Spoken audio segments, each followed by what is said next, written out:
Okay, my name's Susan Hunston, and I'm a professor in the Department of English Language and Applied Linguistics in the College of Arts and Law. I did my PhD when I was in my mid-30s, and I did it part-time. So I was working full-time at the same time as I was doing my PhD. So my experience was in some ways a bit different from the conventional PhD student. I have a little metaphor that I use with students, and this is a wonderful opportunity for me to say it to a slightly bigger audience. Doing a PhD is like going on a journey. And when you start, you're standing outside a thick forest, and you know that you have to find your way through the thick forest. Sometimes you think that your supervisor is in a helicopter and can see the end of your journey, even though you can't. This is not true. Your supervisor is standing in the same place as you are, and like you, they don't know what the end of your journey is going to be. The only difference is that they have walked alongside other students taking different paths through the forest. One thing you might want to do is to read the thesis that other theses by other students in a similar field. This is a very good thing to do at the beginning, but just remember not to believe them. Because when somebody writes a thesis, they tell the story of their journey as though it was a straight line.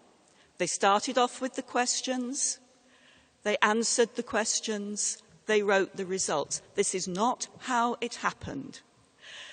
So remember that this is how you will tell the story of your journey when you've finished, but it's not the way the journey will happen. You will go down dead ends, you will go round in circles. You can get guidance from your supervisor, but in the end, finding the path is your job, and you will absolutely find it. Manage your working week. Make sure your best time is your PhD time. Manage your health. Take rest time, take exercise time, but remember that you will become obsessive, and your best ideas may happen when you're walking or when you're in the shower. Carry a notebook with you at all times, except when you're in the shower. You'll learn by writing. Don't put it off. Don't expect it to be easy. Getting the best from your supervisor. And here I've got a series of make-sures. Make sure you understand what your supervisor is telling you and what your supervisor is asking you. If you're unlucky and you have a supervisor like me, most of the time they're asking you questions, and the questions always mean something. With your supervisor's permission, take a voice recorder into the supervision and record everything. It means you don't have to take notes at the same time as you're listening and talking, and you can play it back afterwards. There's one rule accompanied to this. This voice recording remains private to you. It doesn't get shared with anybody else, and you never make the supervisor listen to it again. Make sure you have deadlines. When you leave a supervision, make sure you know when the next one is and what you need to do before it. Don't cancel a supervision because you haven't met the deadline. Meet the deadline. Take the supervision record form seriously. Think carefully about what you want from each supervision session. You take charge of the process. Make sure you understand what your supervisor is recommending and how the supervisor regards your process, your progress. Read what the supervisor's written and be alert for politeness. Things like "this could be better argued" may mean you really aren't arguing this well enough and you need to change the way it's being done. Often students think they're doing worse than they should be because the supervisor is ticking the satisfactory box and not the very satisfactory box, or they think they're doing better than they should be, so if in doubt, check that. And finally, do make sure you know who you need to go to if things go wrong. if you come in next week and your supervisor isn't there anymore, who do you go to solve that problem? I was going to finish with getting the best from your fellow students, but I think everybody has said that already. Join your department or your school postgraduate research group, and if there isn't one, start one, and enjoy yourselves. Okay, well that is difficult to follow, because that was really excellent advice from not just Susan but from all our panellists. Well, you've already met me or heard me briefly. I'm Gavin Shaffer, I'm a professor in history. I have a few little tips for you. The first one of which is to not be defensive with your work. As somebody on the panel has already said, all of your PhDs are inherently original. That's the point of a PhD. But that doesn't mean that you are working for the Secret Service and you should lock yourself away and not speak to anybody. There is no greater fear in academia than that somebody is going to publish exactly the same thing as you the week before you do, and that it's going to be a bit better. Well, I can put that fear to bed right here by telling you that that will happen. People publish lots of things all the time, and this kind of obsessive quest to protect your little field is unsustainable. All it will mean is that nobody in your field will know who you are. Nobody in your field will have conversations with you, and you won't learn from them and they won't learn from you.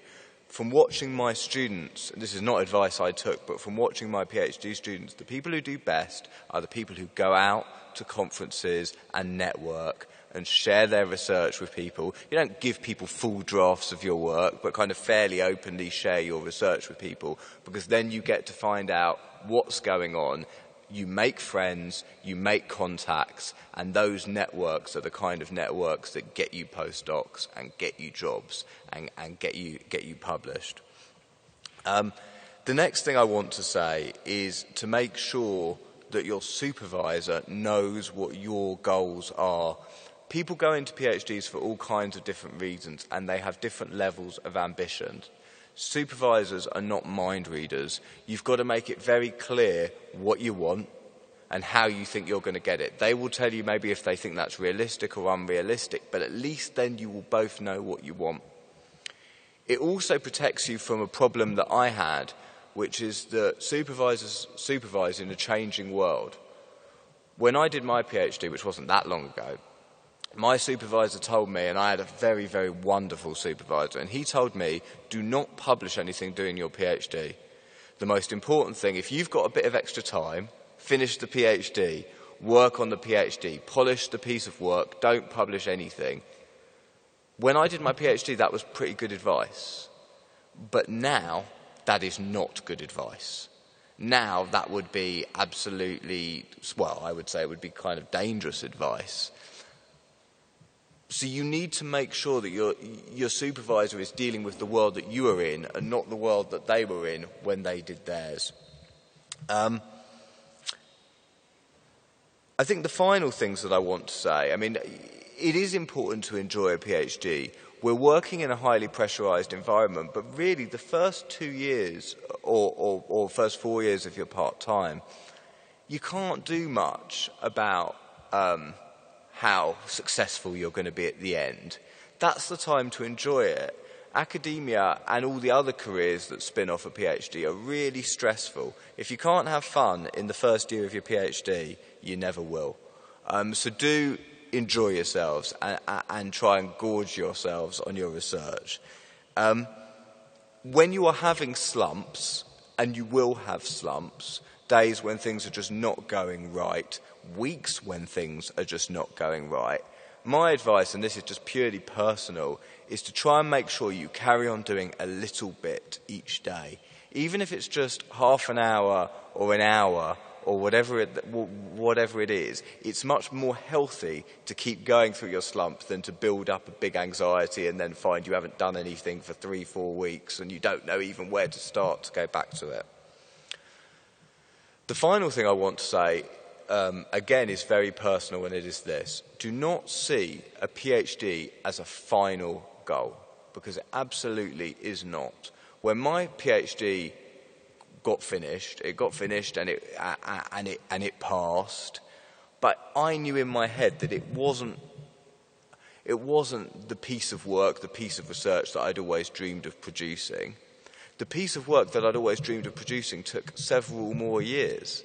It took change. My PhD really then formed the basis of several bits of research that I published in different directions. So don't think that that project has to be your final word on that subject. It doesn't. What it has to be is a quality, original piece of research which passes the PhD. And if that opens your eyes and inspires you to work in a particular area, and you think, oh, well, but now I'd like to do a bit more on this, and now I'd do a bit more on that, that's ideal. So don't look at it as the end of the road. That's all I have to say to you. What we would really like to do now is to take questions from you. So you've got high-quality students, you've got high-quality supervisors, and I'm not talking about myself. So any questions you have for the panel? Yes, the young man at the front.